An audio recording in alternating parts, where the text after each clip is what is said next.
Hello my dear cooking comrades. இன்றைக்கி நம்ம பண்ண போகிற ரெசிபிக்கு ஒரு ஹிஸ்டாரிக்கல் ஃப்ளாஷ்பேக்கே சொல்லலாம்.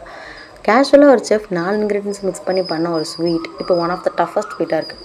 ஒழுங்காக பாகப்பதம் மெயின்டைன் பண்ணலன்னா ஜவ்வு மிட்டாயின்னு கூட சொல்ல முடியாது, அவ்வளோ மோசமாக வந்துடும். வேறு எதுவுமே இல்லைங்க, மைசூர் பாக் தான். ஸோ இது பண்ணுறதுக்கு ஃபர்ஸ்ட் நான் 1 கப் அளவுக்கு கடலை மாவு எடுத்து ரோஸ்ட் பண்ணிவிட்டு அதை நல்லா ஜலிச்சு வச்சுக்கிறேன், லம்ஸ் இல்லாமல். இன்னொரு பக்கம் அதே 1 கப் அளவுக்கு ஆயில் எடுத்து ஹீட் பண்ணி வச்சுருக்கேன். இன்னொரு பேனில் அதே 1 கப் அளவுக்கு சுகர். அளவுகள்லாம் சிம்பிள் தான், பட் கன்சிஸ்டன்சி தான் முக்கியம்.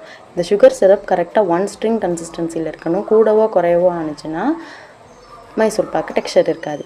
ஸோ இது 1 ஸ்ட்ரிங் கன்சிஸ்டன்சி வந்ததுக்கப்புறமா நம்ம ஜலிச்சு வச்ச மாவை கொட்டி நல்லா மிக்ஸ் பண்ணிக்கலாம். இங்கேயும் லம்ஸ் சேர்ந்துடவே கூடாது. ஸோ லம்ஸ் இல்லாமல் நல்லா மிக்ஸ் பண்ணி விட்டுட்டு நம்ம சூடு பண்ணி வச்சுருந்த எண்ணெய் இருக்குல்ல, அது ஹீட்லேயே தான் இருக்கணும். ஸோ அதை எடுத்து கொஞ்சம் கொஞ்சமாக சேர்த்து மிக்ஸ் பண்ணிகிட்டே வந்தீங்கன்னா ஒரு ஸ்மூத்தான கன்சிஸ்டன்சி வரும். 5 மினிட்ஸ்க்கு அப்புறம் தட்டில் ஒட்டாமல் வந்துடும். அதுக்கப்புறமா ஒரு நெய் தடவின பாத்திரத்தில் சேர்த்து அதை நல்லா செட் பண்ண விட்டு உடனே கட் பண்ணிவிடுங்க. கட் பண்ணதுக்கப்புறமா கம்ப்ளீட்டாக கூலானா ஓகே. ஸோ நல்லா கட் பண்ணி ஒரு பவுலில் போட்டு சர்வ் பண்ணிங்கன்னா பர்ஃபெக்டான மைசூர் பாக் ரெடி ஆகிரும். கொஞ்சம் கூட கன்சிஸ்டன்சி மிஸ் பண்ணிடாதீங்க, அப்புறம் என்கிட்ட கேட்கக்கூடாதுப்பா.